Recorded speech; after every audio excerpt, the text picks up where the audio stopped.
After making a solid entry in the console market with the original Xbox, Microsoft capitalized on their early success and reached even greater heights with their second console, the Xbox 360. After that, they obviously would have been hoping to continue that upward trajectory, but the Xbox One proved to be a console of ups and downs. Like Nintendo with the N64, Sony with the PlayStation 3, and Sega with the Saturn, Microsoft also stumbled with their third console in the market. The early years of the console were particularly troublesome. Microsoft started off on the wrong foot with the Xbox One's reveal, positioning it as a media center for the home with heavy media requirements, an unnecessary focus on the Kinect, and not nearly enough focus on the one thing that mattered more than anything else: games. Like the PlayStation 4, the Xbox One's hardware wasn't exactly cutting edge either. It was, in fact, weaker than its direct competitor, and yet it was a full $100 costlier than the PS4 at launch. At $499 in the US and 499 euros in European markets.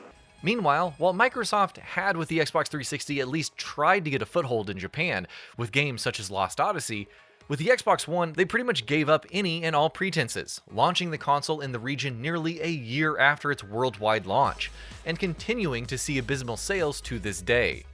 Many major Japanese-developed games thus remained timed exclusive to PlayStation for a long time, including the likes of Yakuza and Nier Automata. Others such as Neo and Persona are exclusive to this day. None of these things worked in its favor, and other factors contributed to the Xbox One's initial hurdles. The biggest of them all was the lack of exclusives, which is perhaps the thing that hurt Microsoft more than anything else during this generation. Even during the Xbox 360 years, Microsoft had garnered a reputation as a studio that relied on a chosen few franchises: Halo, Gears of War, Forza, and Fable.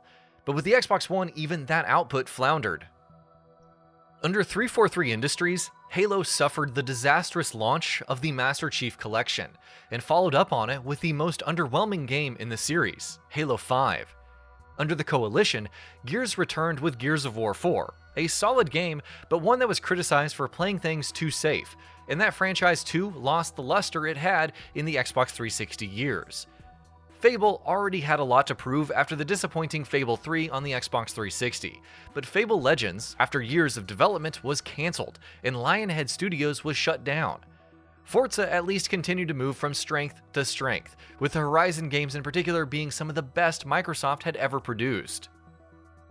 There were other disappointing games as well. Quantum Break was perhaps Remedy's most inconsistent game. ReCore was a sore disappointment, and the less we say about Crackdown 3, the better. Meanwhile, Platinum Games' Scalebound was looking promising, but that too got cancelled. Sure, there were some bright spots, such as the Ori games, Sea of Thieves and its excellent post-launch support, Gears 5, the aforementioned Forza games, Sunset Overdrive, and the recently released Flight Simulator. But by and large, Xbox One's first-party support was disappointing to say the very least. Around 2017 though, things started looking up for the Xbox One. Backward compatibility became something Microsoft started focusing on. Microsoft added the ability to play Xbox 360 and even various original Xbox games to the Xbox One, and promoted that heavily. 2017 also saw the launch of the Xbox One X, which was proudly declared over and over as the most powerful console ever, which it was at the time. Its 4K capabilities were impressive, and even several backwards compatible games benefited from Xbox One X enhancements. But of course, the biggest change that Microsoft introduced was Xbox Game Pass, which completely changed the face of the company, of Xbox, and redefined Microsoft's approach to content development and how they would position themselves as a company and Xbox as a platform. Xbox Game Pass launched in June 2017 and instantly saw great success. Since then, it has only moved from strength to strength. Its library of games is massive and full of must-play titles from first parties and third parties alike, from major AAA developers and talented indie studios, ranging across various genres. All Microsoft first-party games join the service's catalog day and date, and so do various third-party games. From day one, value for money was something Xbox Game Pass emphasized heavily, and it continues to do so to this day. By itself, Game Pass immediately turned the Xbox One into an immensely more attractive product.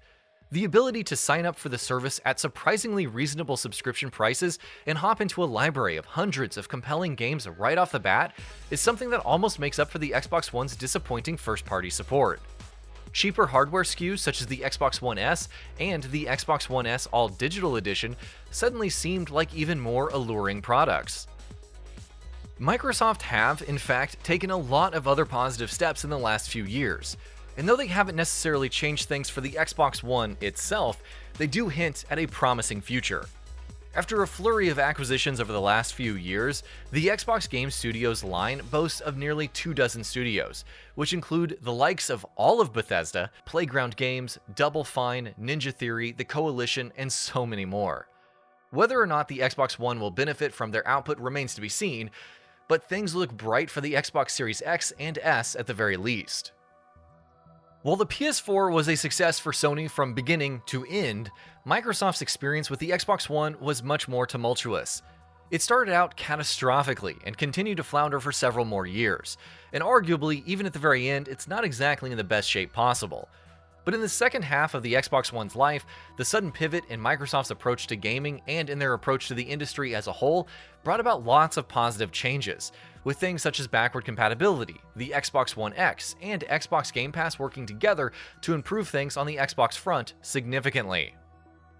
It may not have been the incredible success Microsoft may have been hoping it would be, especially after what they enjoyed with the Xbox 360, but it's clear that their initial failures with the Xbox One have defined what sort of a company they are now, and what their approach to gaming is going to be in the future. If nothing else, the Xbox One has at least set the stage for what's looking like a brighter future. And that about does it for this video. If you enjoyed what you watched and want to see more from GamingBolt, you can always hit that subscribe button and turn on the bell icon next to it. That way you will never miss any of our videos.